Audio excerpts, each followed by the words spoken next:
사랑하는 국민 여러분, 존경하는 정세균 국회의장과 선배 동료 의원 여러분, 황교안 국무총리와 국무위원 여러분, 정의당 상임대표 심상정입니다. 추석 명절 잘 지내셨습니까? 이 자리에 계신 의원님들도 연휴 동안 많은 분들을 만나보셨겠지만 제가 만난 추석 민심은 한마디로 불안 그 자체였습니다. 누굴 만나봐도 한 목소리로 먹고 살기 힘들다 말씀하셨습니다. 고향에 계신 농민들도 쌀값 폭락으로 근심이 이만저만이 아니셨습니다. 여기에다 북핵 위협과 지진 공포가 추석 밥상에 올랐습니다. 누적된 불신에 불안이 더해져 정부와 정치권에 대한 국민들의 원성이 그 어느 때보다도 높았습니다. 국민을 편안하게 하는 것이 정치의 본령입니다만 북핵, 불평등, 지진을 포함한 환경위기 등 우리가 당면한 문제는 어느 하나도 쉬운 것이 없습니다. 더 깊이, 더 멀리 내다보는 큰 정치가 필요한 때임을 절감했습니다. 존경하는 국민 여러분, 관측 사상 최대 규모의 지진이 대한민국을 흔들었습니다. 경주와 인근 주민들뿐 아니라 온 국민이 놀란 가슴을 쓸어내리고 있습니다. 한반도는 지진 안전지대다. 활성단층은 없다. 원전의 내진 설계는 충분하다. 이것이 그동안 정부가 해왔던 얘기들이었습니다. 그러나 그 어느 것도 진실이 아니라는 점이 분명해지고 있습니다. 지진은 더 자주, 더 강하게 일어나고 있습니다. 이번 지진이 발생한 양산 단층은 살아있는 활성단층이라는 점이 확인됐습니다. 가장 큰 문제는 16기에 달하는 세계 최고 원전 밀집 단지가 활성 단층 위에 놓여져 있다는 점입니다. 그동안 정부와 한수원은 활성 단층은 없다는 가정을 기초로 고리와 월성의 노원전 수명을 연장했고 신고리 5, 6호기 건설을 강행했습니다. 매우 무모한 짓입니다. 존경하는 국민 여러분, 우리 앞에 두 가지 선택지가 있습니다. 하나는 수명이 다 된 노원전을 폐쇄하고 신규 원전 건설을 중단하고 재생에너지 투자를 획기적으로 확대하는 탈원전의 길입니다. 다른 하나는 또 가만히 있으라며 제대로 된 안전대책도 없이 국민의 생명을 걸고 위험천만한 도박을 벌이는 원전 진흥의 길이 있습니다. 어느 제안이 더 과격합니까? 어느 길이 국민을 지키는 길입니까? 간곡히 호소드립니다. 2040년 원전 제로 시대를 열어가는 지혜로운 선택에 힘을 모아주십시오. 원전 정책을 재검토하고 국민 안전대책을 수립하기 위해 국회에 원전안전특별위원회 설치를 제안드립니다. 존경하는 국민 여러분, 이번 5차 핵실험으로 북한의 김정은은 핵버튼에 바짝 다가섰습니다. 한반도는 한국전쟁 이래 최대의 안보위기를 겪고 있습니다. 북한의 핵실험은 한반도의 군사적 긴장을 높이고 동북아 안정을 위협하는 명백한 도발 행위입니다. 저와 정의당은 국제사회의 거듭된 경고를 무시하고 막가파식 도발을 거듭하는 북한을 강력히 규탄합니다. 핵으로 정권을 지키겠다는 시나리오에 해피엔딩은 없다는 점을 깨달아야 할 것입니다. 존경하는 국민 여러분, 지금 우리에게 필요한 것은 전쟁 불사와 같은 과도한 흥분이 아닙니다. 전쟁 방지와 평화체제를 향한 비상한 노력이 필요한 시기입니다. 우리 국민은 인구의 11%가 사망한 역사상 가장 참혹한 전쟁을 겪은 민족입니다. 그래서 지금 국민들이 한마음 한뜻으로 갈망하는 것은 평화입니다. 전쟁은 절대 안 된다는 것입니다. 그럼에도 북핵 실험 이후 여권 일각에서는 독자 핵무장론, 전술핵 배치와 같은 호전적인 발언이 난무하고 있습니다. 실현될 수도 없고 실현돼서도 안 되는 정치 선동입니다. 무역 규모 세계 6위의 민주국가가 고립무원의 비정상 국가처럼 행동할 수는 없습니다. 저쪽이 이성을 잃었다고 해서 우리도 그래서는 안 됩니다. 무책임한 안보장사 즉각 중단해야 합니다. 미국 정가에서 선제 타격론이 거론되고 있습니다. 우리가 평화적 해결의 실마리를 찾지 못하면 1994년처럼 선제 타격론이 더 힘을 얻게 될 것입니다. 선제 타격은 곧 전쟁입니다. 한반도 공멸의 길입니다. 우리 국민들은 절대 동의할 수 없습니다. 한미동맹에 대한 심각한 도전이 아닐 수 없습니다. 그리스 역사가 투기디데스는 전쟁이 일어나는 이유는 전쟁이 일어날 것이라는 믿음 때문이라고 말했습니다. 우리가 전쟁을 없애지 않으면 전쟁이 우리를 없앨 것입니다. 우리는 전쟁의 충동 그리고 전쟁의 공포에 단호히 맞서야 합니다. 존경하는 국민 여러분, 이번 5차 핵실험은 북핵 저지를 위한 한국과 주변국들의 그동안의 시도가 총체적으로 실패했다는 뜻이기도 합니다. 한국과 미국의 제재일변도의 접근은 북한의 핵미사일 개발을 재촉하는 역설적 결과를 낳았습니다. 우리 정부는 늘 북한의 군사적 과학적 능력을 과소평가해 왔습니다. 마치 북한이 핵을 수중에 넣기 전에 정권 붕괴가 올 것처럼 착각했습니다. 또 기다리는 것도 전략이라는 미국의 대북 정책은 미국 외교 사상 최악의 실패라는 평가를 받고 있습니다. 북한을 변화시키는 데 역할을 기대했던 중국도 무력하기는 마찬가지였습니다. 박근혜 대통령께 요구합니다. 지금의 외교안보팀은 북한 핵실험에 대한 정보관리에 실패하고 주변국 외교에 철저히 무능했습니다. 사명감과 전문성이 충만한 전략가들로 외교안보팀을 전면 개편하십시오. 존경하는 국민 여러분, 핵시대의 문턱에서 지금 우리가 집중해야 할 것은 한반도의 긴장 완화와 북한 핵 동결이라고 생각합니다. 이를 위해 두 트랙의 접근이 필요합니다. 우선 북핵 동결을 목표로 한 신페리 프로세스를 적극 추진해야 합니다. 강압이냐 포용이냐의 이분법을 넘어서야 합니다. 무엇보다 북한을 대화의 테이블에 앉히고 북핵 동결을 이끌어내는 인텐시브를 책임있게 제시하는 데 힘을 모아야 합니다. 그 과정에서 각국은 영내 군사적 긴장을 고조하는 행위를 당연히 자제해야 할 것입니다.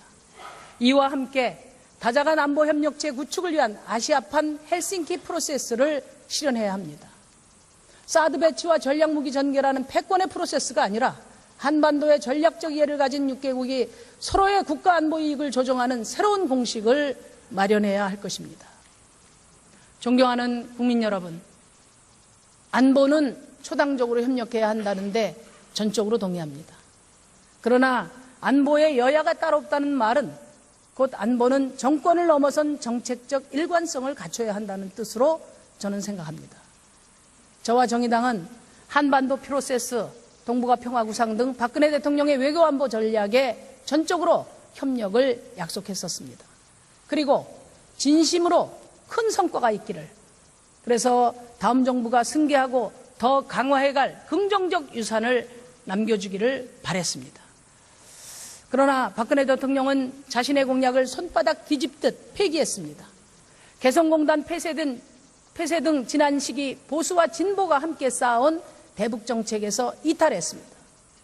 정의당은 군사적 긴장을 높이는 일방적인 외교 안보 전략에는 협력할 수 없습니다.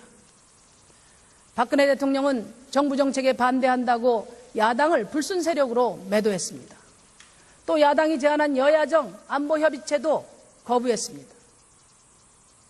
박근혜 대통령께 묻겠습니다. 진정 야당의 협력을 바라고 계신 겁니까? 북핵 대응, 사드 대책 등 당면한 외교안보 현안에 대한 초당적 협력은 어느 때보다도 절실합니다. 그렇다면 정부 외교안보 전략의 큰 원칙에 대한 공감대가 선행되어야 할 것입니다.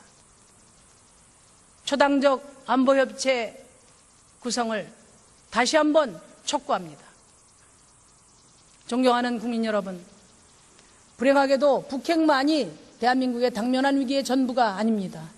대한민국의 존립을 위협하는 내부의 적은 바로 불평등입니다. 그나마 다행인 것은 이를 모르는 사람은 거의 없다는 것입니다. 각 당 대표님들께서 바로 이 자리에서 한 목소리로 외친 얘기가 바로 격차 해소였습니다. 그러나 문제는 어떠한 실효성 있는 정책도 구체적 실천도 뒤따르지 않고 있다는 데 있습니다. 지난 5월 28일 발생한 구의역 스크린도어 사고를 다들 기억하실 겁니다. 19살 꽃다운 청년의 죽음에 온 사회가 전율했습니다. 여야 각 당에서 각종 법안과 대책을 쏟아내며 약속했었습니다. 그러나 그 역시 지금까지 달라진 건 아무것도 없습니다. 그래서 제2, 제3의 구의역 사건은 오늘도 계속되고 있는 것입니다. 지하철 공사장에서 붕괴돼서 죽고 조선소에서 물에 빠져 죽고 떨어져 죽습니다. 지하철 발판을 철거하다 깔려 죽고 야간 작업 중에 고속열차에 치워 죽고 있습니다. 민생 제1구호가 넘쳐나는 우리 정치가 이렇게 무책임할 순 없습니다. 사람이 죽고 사는 절박한 문제인데 내 가족 문제라면 이렇게 느긋할 수 있겠습니까? 장황한 말만 앞세우는 레토릭 정치에 국민들의 불신이 하늘을 찌릅니다. 국민들이 절실한 만큼 정부와 국회도 절실해야 합니다. 국민들이 급한 만큼 우리 정치권도 서둘러야 할 것입니다. 존경하는 국민 여러분, 불평등 해법 간단합니다. 높은 천장은 낮추고 바닥은 끌어올리면 됩니다. 1929년 대공황 당시 미국의 뉴딜 경험에서 보듯이 고소득층과 저소득층의 대압착이 필요합니다. 정의당은 불평등 해소를 위한 3대 대압착 플랜을 추진해 나가겠습니다. 노동시장 안에서는 최고 최저임금을 연동하는 일명 살찐고양이법을 적용하고 대중소기업 간의 격차 해소를 위해서 초과이익 공유제를 실현하며 노동시장 밖은 아동, 청년, 노인 기본소득제 도입을 제안합니다. 첫째, 민간기업의 임원은 최저임금의 30배, 공기업은 10배 이내로 제한하는 최고임금제를 도입합시다. 2014년 현대자동차 정몽구 회장이 받은 보수는 216억 원이었습니다. 216억 원은 최저임금의 1650배에 달하는 액수입니다. 10대 그룹 상장사 78곳의 경영자 보수는 일반 직원의 35배, 최저임금의 180배에 달합니다. 그런데도 최저임금 인상 요구는 매년 좌절돼 왔습니다. 재벌기업은 뒤로 숨고 중소영세 상공인들을 앞세웁니다. 그러나 정부가 최저임금의 진정 의지가 있다면 중소영세 상공인들의 지불 능력을 뒷받침할 강력한 경제민주화 정책을 병행 추진했을 것입니다. 그래서 최고임금과 최저임금의 연동이 필요합니다. 고통분담은 상위 1%에서 먼저 시작되어야 합니다. 불평등의 문제를 키운 장본인들이 결자 해지해야 고통분담도 사회적 대타협을 위한 논의도 실질적으로 가능해질 것입니다. 2008년 금융위기 이후 탐욕스러운 CEO의 과도한 임금을 제한하는 것은 글로벌 스탠다드가 되었습니다. 지금 국민들은 우리 정치권이 적정한 소득 분배를 위해 강력히 나서줄 것을 열망하고 있습니다.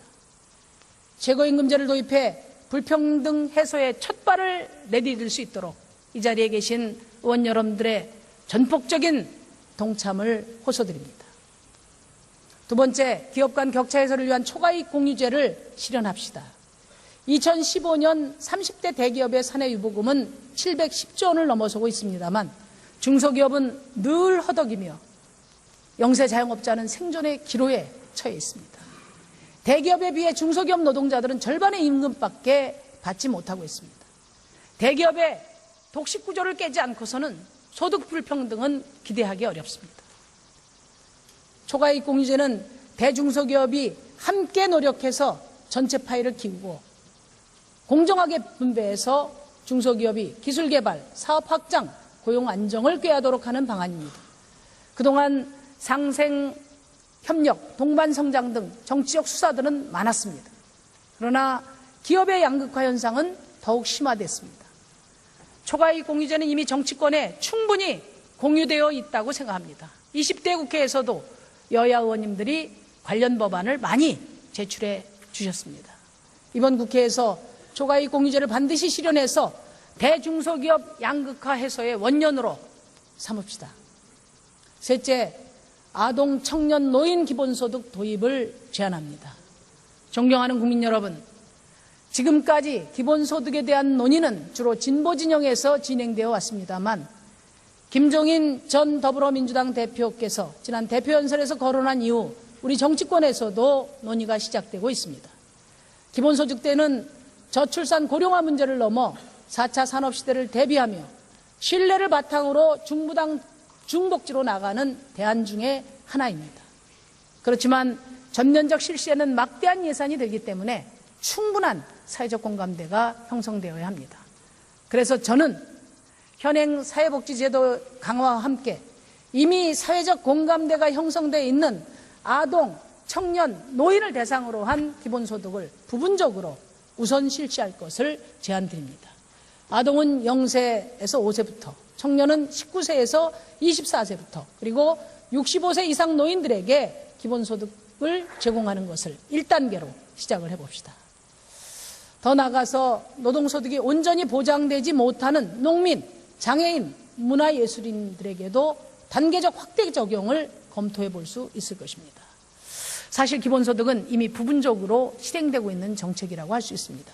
모든 노인에게 20만 원씩 기초연금을 지급하겠다는 약속이 있었고 여야를 막론하고 아동수당의 필요성도 제기되고 있습니다. 이재명 성남시장의 청년배당도 기본소득 정신에 입각한 것입니다. 또 작지만 농가 직불금을 기본소득 형태로 지급하겠다는 안희정 충남도지사의 발표도 있었습니다. 우리 가정에는 대부분 아동, 청년, 노인이 있습니다. 그래서 아동, 청년, 노인의 기본소득은 중산층 대부분이 그 혜택을 보게 될 것입니다. 수십조를 쏟아부어도 해결되지 않는 저출산 문제에 무엇보다 효과적입니다. 가난한 청년들에게 귀중한 시간과 기회를 제공하게 될 것입니다. 결국 내수와 중산층을 살려 경기 침체에 빠진 한국 경제에 새로운 길을 열게 될 것입니다. 존경하는 국민 여러분, 선배 동료 의원 여러분, 지금 국민들이 요구하는 정치개혁의 핵심은 불평등을 해소할 수 있는 정부와 국회를 만들어 달라는 것입니다. 지금도 소수를 위한 기득권 정치는 여전히 잘 작동하고 있습니다. 이제 가난한 사람들과 눈을 맞추고 두 손 꼭 잡아주는 정치가 절실합니다. 내년은 대통령 선거가 있는 해입니다. 불평등 해소, 북핵 대응 등 막중한 시대적 과제가 걸려있는 선거입니다. 무언칙한 후보 단일화나 낡은 합종연행에 맡겨둘 수 없습니다. 정권 창출을 통해 시대 정신과 국민 통합을 온전히 실현하고자 한다면 다원성을 존중하고 책임 정치를 강화하는 결선 투표제 도입에 적극 나서야 합니다. 김영란법이 청렴사회를 향한 문을 활짝 열었듯이 결선 투표제 도입은 한국 정치의 이념적 지평을 넓히고 타협과 협력의 선진 정치를 이루는 전기가 될 것입니다. 존경하는 국민 여러분, 이렇게 오래 걸릴 줄 알았으면 그냥 가슴에 묻어두고 사는 게 나았을걸. 일본군 위안부를 세상에 알렸던 김복동 할머님의 말씀입니다. 참으로 가슴이 미어지는 말씀입니다. 박근혜 대통령께 단도직입적으로 묻겠습니다. 소녀상 이전을 요구하는 아베에게 그럴 수 없다. 왜 단호히 말하지 못하는 것입니까? 박근혜 정부가 완벽하게 해결하지 못했다고 이러는 거 아닙니다. 5년짜리 한시적인 정부가 역사를 이래라 저래라 할 수 없습니다. 못하면 놔두라는 것입니다. 위안부 합의는 최종적이기도 불가역적일 수도 없습니다. 존경하는 선배 동료 여러분, 존경하는 정세균 국회의장님, 이 자리를 빌어 한 가지 제안을 하고자 합니다. 이 국회에 소녀상을 세웁시다. 소녀상은 한일 시민 모두에게 반인륜적 전쟁 범죄를 기억하게 하는 살아있는 역사책입니다. 미래의 일본 지도자가 소녀상 앞에 무릎을 꿇을 때 비로소 위안부 문제는 매듭지어질 수 있을 것입니다. 경청해 주셔서 감사합니다.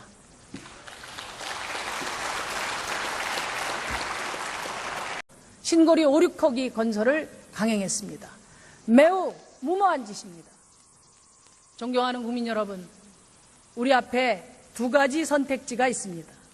하나는 수명이 다 된 노후 원전을 폐쇄하고 신규 원전 건설을 중단하고 재생에너지 투자를 획기적으로 확대하는 탈원전의 길입니다. 다른 하나는 또 가만히 있으라며 제대로 된 안전대책도 없이 국민의 생명을 걸고 위험천만한 도박을 벌이는 원전 진흥의 길이 있습니다. 어느 제안이 더 과격합니까? 어느 길이 국민을 지키는 길입니까? 간곡히 호소드립니다. 2040년 원전 제로 시대를 열어가는 지혜로운 선택에 힘을 모아주십시오. 원전 정책을 재검토하고 국민 안전대책을 수립하기 위해 국회에 원전안전특별위원회 설치를 제안드립니다. 존경하는 국민 여러분, 이번 5차 핵실험으로 북한의 김정은은 핵봇 더 깊이, 더 멀리 내다보는 큰 정치가 필요한 때임을 절감했습니다. 존경하는 국민 여러분, 관측 사상 최대 규모의 지진이 대한민국을 흔들었습니다. 경주와 인근 주민들뿐 아니라 온 국민이 놀란 가슴을 쓸어내리고 있습니다. 한반도는 지진 안전지대다. 활성단층은 없다. 원전의 내진 설계는 충분하다. 이것이 그동안 정부가 해왔던 얘기들이었습니다. 그러나 그 어느 것도 진실이 아니라는 점이 분명해지고 있습니다. 지진은 더 자주, 더 강하게 일어나고 있습니다. 이번 지진이 발생한 양산 단층은 살아있는 활성단층이라는 점이 확인됐습니다. 가장 큰 문제는 16기에 달하는 세계 최고 원전 밀집 단지가 활성 단층 위에 놓여져 있다는 점입니다.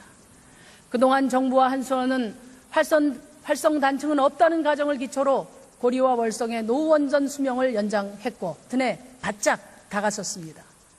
한반도는 한국전쟁 이래 최대의 안보 위기를 겪고 있습니다. 북한의 핵실험은 한반도의 군사적 긴장을 높이고 동북아 안정을 위협하는 명백한 도발 행위입니다. 저와 정의당은 국제사회의 거듭된 경고를 무시하고 막가파식 도발을 거듭하는 북한을 강력히 규탄합니다. 핵으로 정권을 지키겠다는 시나리오에 해피엔딩은 없다는 점을 깨달아야 할 것입니다.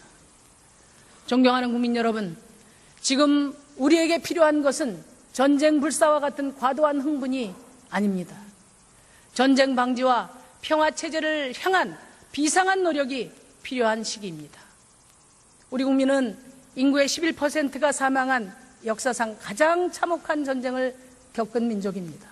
그래서 지금 국민들이 한마음 한뜻으로 갈망하는 것은 평화입니다. 전쟁은 절대 안 된다는 것입니다.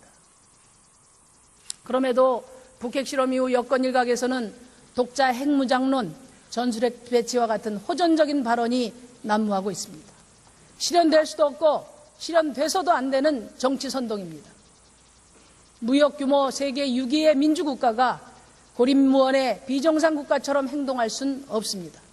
저쪽이 이성을 잃었다고 해서 우리도 그래서는 안 됩니다. 무책임한 안보장사 즉각 중단해야 합니다. 미국 정가에서 선제 타격론이 거론되고 있습니다.